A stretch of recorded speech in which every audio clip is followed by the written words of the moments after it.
à 1244, eh bien Montségur va être occupé par une grosse communauté cathare.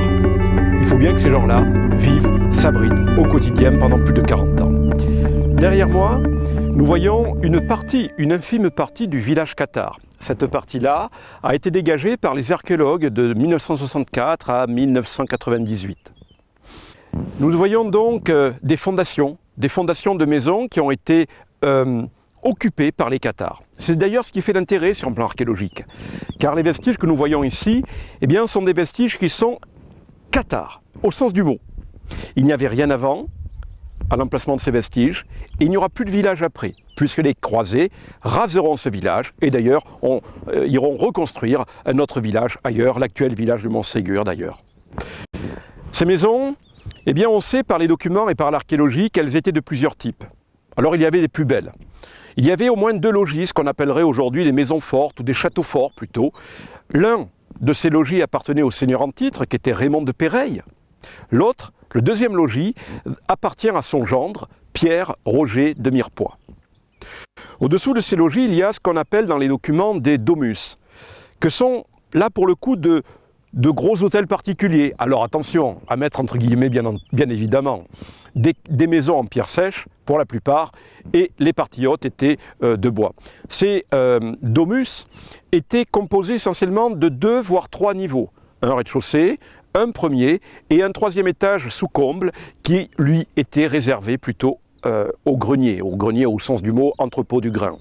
Le premier étage lui était réservé à la partie habitable, et le fond de la maison, c'est-à-dire ce que nous voyons aujourd'hui, le rez-de-chaussée finalement, eh bien, était réservé plutôt à l'étable, où on y mettait les brebis, etc., etc. La chaleur des bêtes montant, ça c'est assez classique, au premier étage, et venait créer une espèce de chauffage supplémentaire. Au-dessous donc, et d'ailleurs c'est le cas le plus nombreux, les textes nous parlent de simples cabanas. On voit bien domus d'un côté, logis, et puis tout en bas, des cabanas. Les cabanas étaient parfois très petites, certaines étaient des espèces de petits studios d'étudiants en quelque sorte, dépassant guère les 15 mètres carrés, où 1 ou 2 personnes simplement pouvaient y vivre, bien entendu sans aucune bête avec. Mais à Montségur, il y a aussi quelque chose d'assez particulier. Les cathares n'avaient pas d'église au sens architectural du terme. Il n'y a pas d'église cathare bâtie. Les cathares, eh bien, venaient porter la bonne parole près d'une rivière, derrière un rocher, en catimini, dans un atelier de tisserand. Voilà. Donc, il n'y a pas d'église. Mais il y a toujours l'exception. À Montségur, les textes, les survivants, les dépositions des survivants nous parlent d'une maison réservée aux prêches. Une grosse maison où plus de 100 personnes apparemment pouvaient se tenir pour écouter les prêches de l'évêque cathare Bertrand d'Annemarty. Pour l'instant, nous n'avons pas localisé cette maison. Peut-être que quelque part, sur cette montagne, de futurs archéologues localiseront en fait cette grosse maison.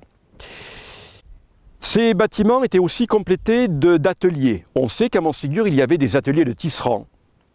On sait qu'il y avait notamment des boulangers, on parle d'une fournière, on parle, voilà, donc une vraie petite ville organisée au sommet d'une montagne. Ce sont des réfugiés, mais qui pendant 40 ans ont besoin du quotidien. Donc tout ce que l'on peut s'imaginer, nécessaire à une ville, eh bien on l'avait ici. C'est assez difficile de s'imaginer quand on voit les quelques vestiges aujourd'hui de cette ville. Et puis bien sûr, ces bâtiments eux-mêmes étaient reliés par des ruelles, des passages, des places sur lesquelles ces places, les cathares pouvaient converser les uns avec les autres. Dans ces maisons, donc, on trouvait des cathares, mais on y trouvait aussi des hommes de la garnison, puisqu'on sait que, eh bien, certaines maisons étaient réservées aux combattants.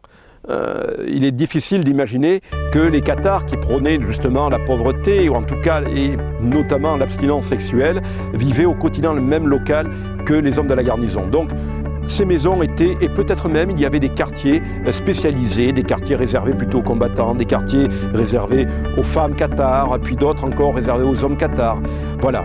Donc une vraie ville de montagne a vécu ici pendant plus de 4 longues décennies.